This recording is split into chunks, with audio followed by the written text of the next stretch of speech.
ప్రభు యొక్క ఘనమైన నామాన్ని బట్టి ప్రతి ఒక్కరికి వందనాలు చెల్లిస్తూ ఉన్నాను.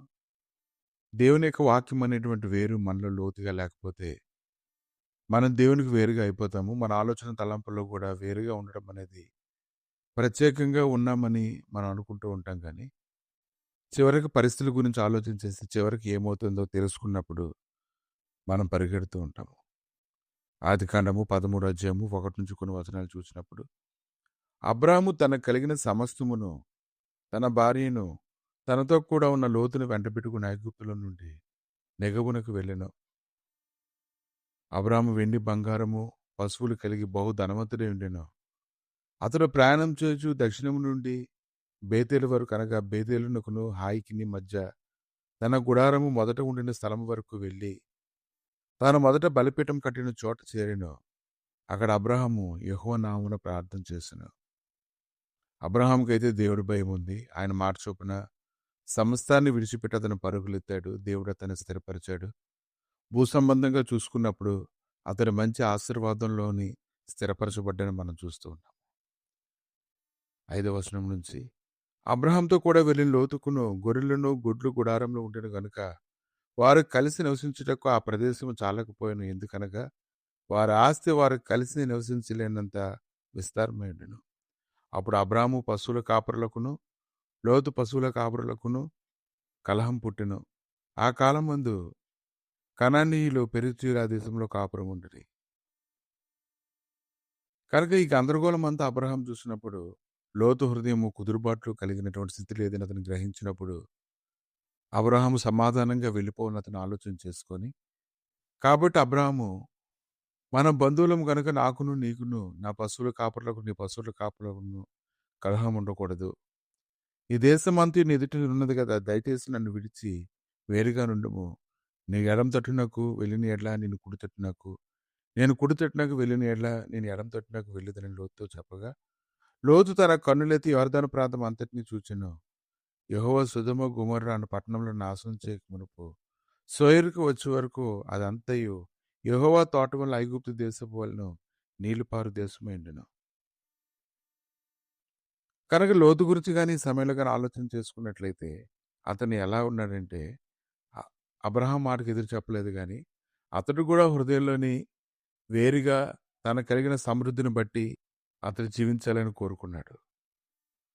కనుక ఇద్దరు కూడా ఎలా ఉన్నారంటే, కాబట్టి లోతు తనకు యోర్దాను ప్రాంతం అంతటినీ ఏర్పరచుకొని తూర్పుగా ప్రయాణం చేసెను.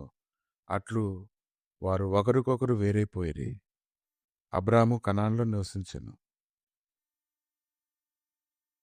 వేరైపోవడం ఎంత సులువో చూడండి. ఈరోజు దేవునికి వేరుగా ఉండి మనం ఏం చేయగలము? మనం ఏమీ చేయలేము. దేవుడి యొక్క ఆలోచన తలంపుల నుంచి కానీ మనం వేరైపోతే మనం సంతోషంగా ఉన్నట్లుగా మనకు అనిపిస్తుంది కానీ తర్వాత దా యొక్క పరిస్థితులు ఎక్కడికి దారి తీస్తాయోగా అప్పుడు కానీ మనకు తెలియదు. అపోస్తల కార్యాలు 2వ అధ్యాయం 40వ వచనం. ఇంకను అనేక విధములైన మాటలతో సాక్ష్యం ఇచ్చి మీరు మూర్ఖులకు ఈ తరము వారికి వేరే రక్షణ పొందిన వారిని హెచ్చరించాను. కానీ మనలోనే మూర్ఖత్వం ఉంటే మనం దేవునికి వేరుగా అయిపోతాము. దేవుడి ఆశీర్వాదం ఎక్కడి నుంచి వస్తుందో దానికి వేరుగా ఉండి మనం జీవించడం మొదలు పెడుతూ ఉంటాము. కనుక రక్షణ పొందాలంటే మూర్ఖులకు ఈ తరము వారికి వేరే రక్షణ పొందిడని వారు హెచ్చరించినట్లుగా ఈరోజు మనమే మూర్ఖులుగా అయిపోతే మన ఆలోచన తలంపులను బట్టి శ్రేష్టమైన దానికి కానీ వేరైపోతే తర్వాత పరిస్థితులు ఏమున్నాయి? కనుక దైవ సన్నిధిలో ఈరోజు మనం గ్రహించుకోగలగాలి. క్రీస్తునందు నిజమే చెప్పుచున్నాను, అబద్ధం ఆడట్లేదు.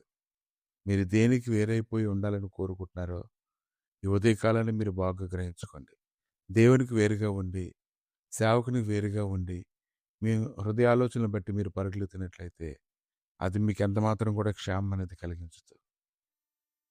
ఈరోజు దేవునితో ఏకీభవించి సేవకునితో కలిసి నడవడానికి కానీ మనం ఇష్టపడినట్లయితే దేవుడు ఖచ్చితంగా అన్ని విషయాల్లో కృప చూపించడానికి శక్తిమంతుడై ఉన్నాడు.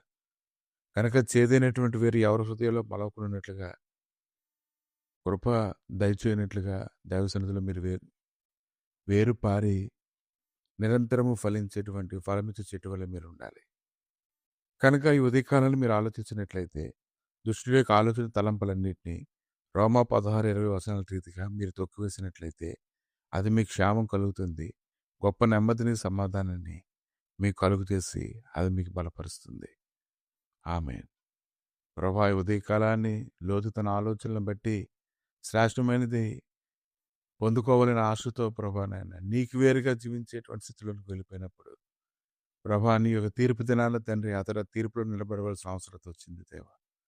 నేను మా ఆలోచనలు మా ఉద్దేశం లేపాటు తండ్రి నీకు వేరుగా ఉన్నట్లుగా అటువంటి ఆలోచన మా హృదయంలో పుట్టకున్నట్లుగా కృప దయచేసి నీతో కలిసి ఎక్కిపించేలాగా సహాయం చేయమని యేసుక్రీస్తు నామములు అడిగి వేడుకుంటున్నాం తండ్రి.